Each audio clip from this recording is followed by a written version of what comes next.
Hi guys, Anna welcomes to the Arts here. This is a love reading for those in no contact. This is a channeled reading, so there's no picking of any piles. This will resonate with some of you. Please only take the messages that do resonate, because it won't resonate with everybody, and not all messages will be meant for everybody.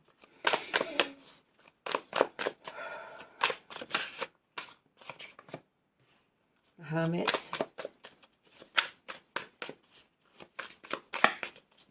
What is going on in this no contact situation, please? Oh my god.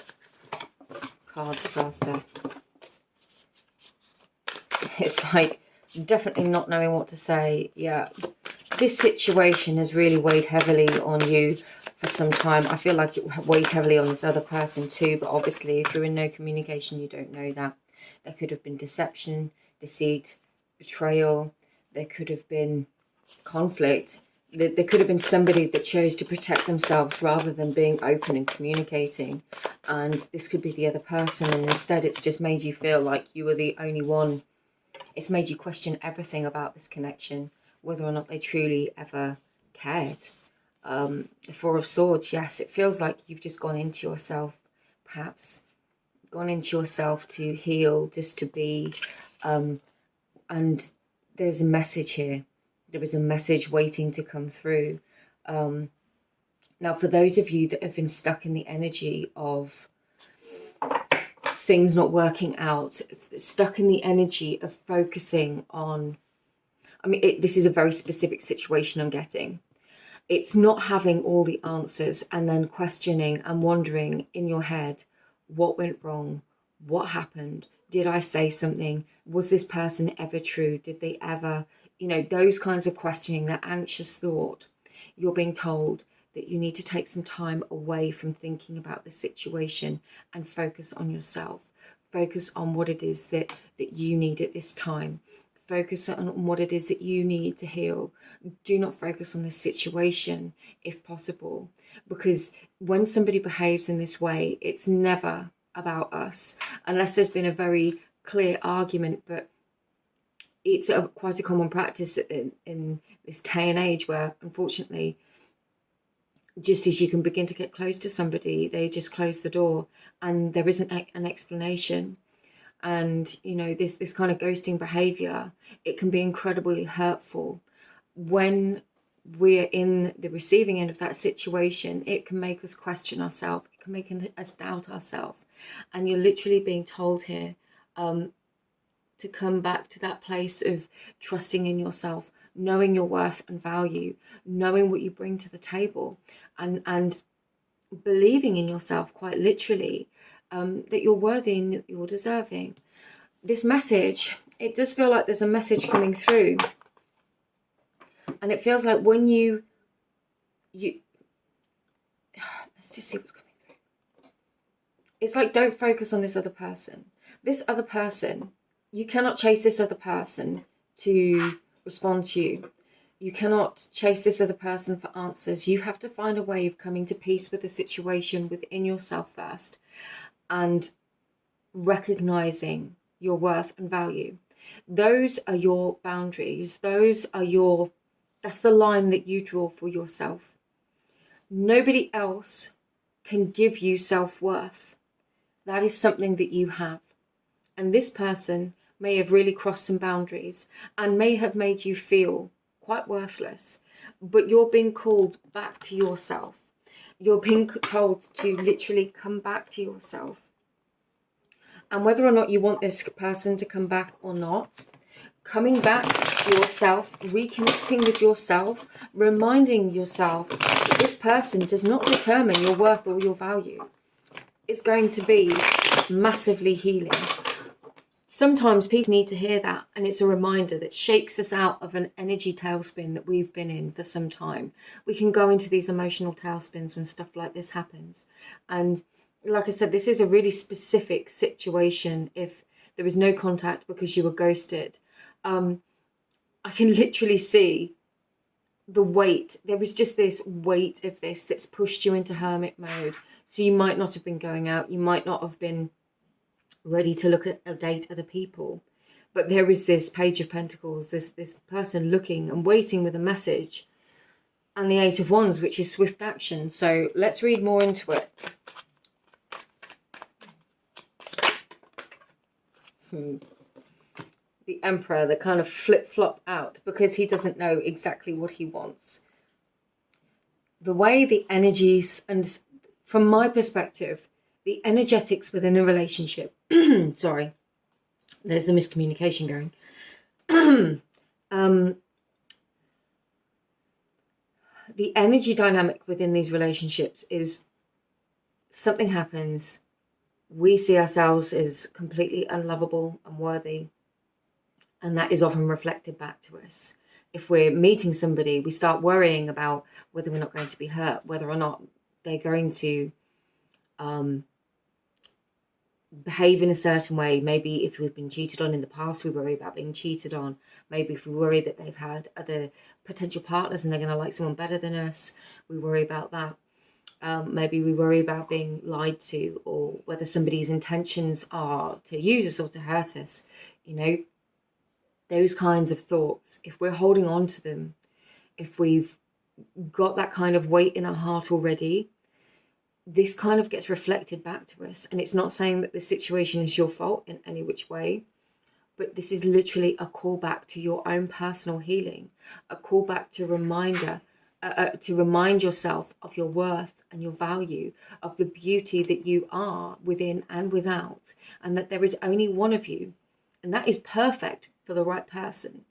But you kind of need to see that first. It's finding that within yourself. This person, so from what I understand about the energetics within relationships, people often tend to reflect our deepest fears and our feelings about ourselves. This person is not in their Emperor state, and there might be in some aspects of their life, but it's like, it's the card of stoicism, of just sitting there. And the Emperor could take all the action he wanted with all this Aries energy. He can be very swift to action when it suits him, and other times he'll just sit there in silence.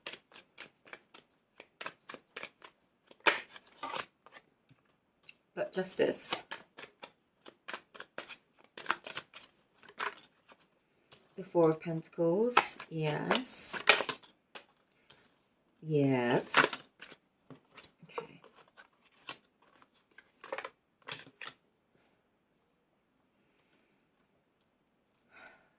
I don't typically read these cards in the reverse, but they've flown out that way, so you can't see them. Let me just move the camera ever so slightly. Sorry. Do not like to move the camera when I'm reading, but it's easier than moving all of the cards. Okay, your justice comes when you finally let go of the things that you've been hanging on to. Maybe this reading is the reminder that you need, that this person does not have the right nor the power to determine your worth and your value. You decide that for yourself. You can let go of the pain of this situation. And I know it's painful. This is a healing process. We have Temperance here. Healing processes can take time. When I say let go, it doesn't mean that we can just switch things off overnight. Sometimes we can. More often than not, it's a process. There might be good days, there might be bad days, there may be situations that unfold, but ultimately you can heal and move beyond the situation when you can see it from a different perspective. That brings you your justice. That can either shift your energy, and when you remind yourself of your worth and your value by your own definition, by your own standards, that is reflected back to you. That means people that see that come back into your life, whether that's this person, although I'm not getting a great energy from them, if I'm honest, but that could be the energy I'm reading from you and how you feel about them right now. Or whether this is somebody completely new, whether somebody completely new is coming into your life. And at the moment, I feel like you're stuck between wanting to bite this person's head off and really give them what for, but also not wanting to make a decision to move in a different direction with the Two of Wands in the reverse here.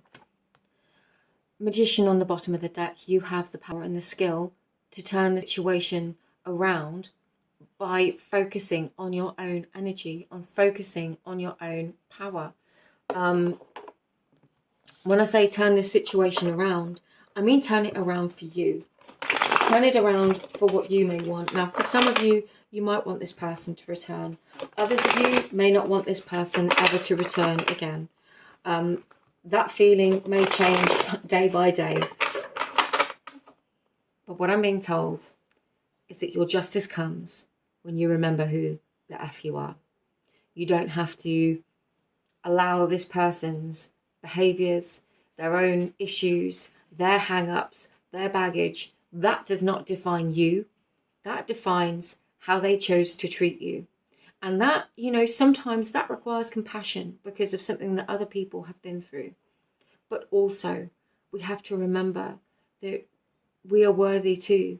No one person can we ever put ahead of our own emotional needs, our own worth and value.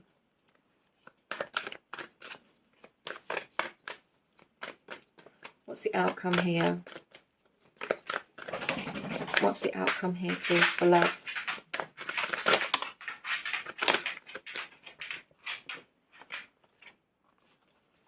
The Wheel of Fortune, the Nine of Cups, the Ten of Wands, the Hermit, and the Guardian of Wands. Okay. You've got the Hermit and the Ten of Wands twice, which is really, really interesting. You may have needed or may need some time alone to process this situation so that you can let go of the weight of this Ten of Wands. Tens are about completion. They're about the ends of cycles. They're about things, that situations which have served their purpose. Sorry, I'm just fiddling with the light. Situations which have served their purpose that need to be let go of, quite frankly. And like I said, letting go can be a process. It can take time. But through this process, the Wheel of Fortune is shifting. And with the Nine of Cups, this is about you feeling confident, about feeling happy, enriched, fulfilled, feeling good about yourself. This can be about wish fulfillment. This can be about getting what you want, but getting it in a way, you know, when it comes to the energetics of attraction, through the law of attraction, law of assumption, you know, we receive what we are aligned with, and what we believe that we can have. So really get clear on what it is that you want from either this or a future relationship. Determine yourself, your own standards of what you are worth, of what you deserve, of what you are going to have. So many of us, we just expect people to know what it is that we want, or to how can somebody give us what we want if we don't know what we want? And it's not even about saying it, it's about having these clear definitions. I'm not talking about sitting somebody down and saying, I deserve this and I want this. This is about knowing it and creating that deep inner knowing. With the Nine of Cups and the Hangman in reverse, through this Hermit energy, this is about coming to that place of knowing, expressing the Magician. You communicate by the laws of the cosmos, the laws of the universe, the laws of energy. You communicate what you want by what you believe about yourself. So this is truly saying, come back to that place of knowing who you are, your value, your worth, what you want, and then allowing yourself to move forwards. With the Guardian of Wands here, this is the Queen of Wands. It feels like a return to passion. I'm going to get more about this love or a new love coming in. But this is, the Queen of Wands is a return to your passionate energy. A return to your passionate energy where you feel, yeah, somebody could be lighting you up, to be quite honest. But you need to light you up. You need to feel good about you. You need to know that you can go out and you can meet people and that you can feel amazing, you can look incredible, and that you can attract what it is that you want. That's how this feels. That's how this energy is coming through. Sometimes we have to lose ourselves to find ourselves again. Okay. So we've got two. Okay. So yes. Okay, so I'm getting a message here about there's two options. There is definitely the potential to meet somebody that is more balanced, that is going to give as much as they take, and that can be a really, really beautiful experience. And again, this comes from recognizing your worth and value and not putting up with less than you deserve, not chasing somebody that's ignored you with text messages, and not, you know, pursuing them in that respect, because you are worth equal respect and appreciation and time and effort and energy for what you are putting in. That's the bare minimum. So this person can either give that back to you, or you can focus your energy elsewhere. With the Queen of Swords and the Guardian of Pentacles, there definitely is this energy of like them watching and waiting, and, you know, thinking about messages and thinking about what they might say. But I really want to bring the focus of this reading to, you know, somebody, if page, these are 2-page energies, and they're quite immature energies, you know, and I don't mean that disrespectfully, but when you go through page, Knight, Queen, King, you're working up towards the Emperor and to the Empress, and they're the embodiment of all the queens and all of the kings wrapped into one. So the child is at the very, very beginning stages. So somebody could just be watching and could contemplate what it is that they want to say. But we've got the Queen of Pentacles here. You know what you're worth. It is literally, you know what you're worth. Take this time, because she's come out over the Queen of Fire as well, the Queen of Wands here. So do take your time now, if you can, and rebuild this sense of value, of knowing that you are worthy, of knowing that you are deserving of the best. And don't settle for immature energies coming in and offering you breadcrumbs or offering you the bare minimum, because you would deserve way more than that. And for somebody that is going to give with the fullness of their heart and love and share, you deserve that back. And that can be this person, but you set the tone here by being the Empress on the bottom of the deck. And I feel like that's a really good one to end on. You set the tone. You determine your worth and value. You know who you are. Take your time. Take as long as you need to reconnect with this. Go and move your body in a way that feels amazing for you. Go and dance or do yoga. Go and walk in nature, or invest in yourself in some way, in the ways that make you as an individual feel amazing, because you deserve that. And when you're in that energy, you'd be amazed at the type of people, places, experiences, opportunities you attract in. So my loves, I'm going to leave this with you. As a reminder, personal readings are available. All of my information is in the description box below. I hope that whoever needs this message can receive it. It is meant with the greatest of love. And I will speak to you again really, really soon. Take care. Bye-bye.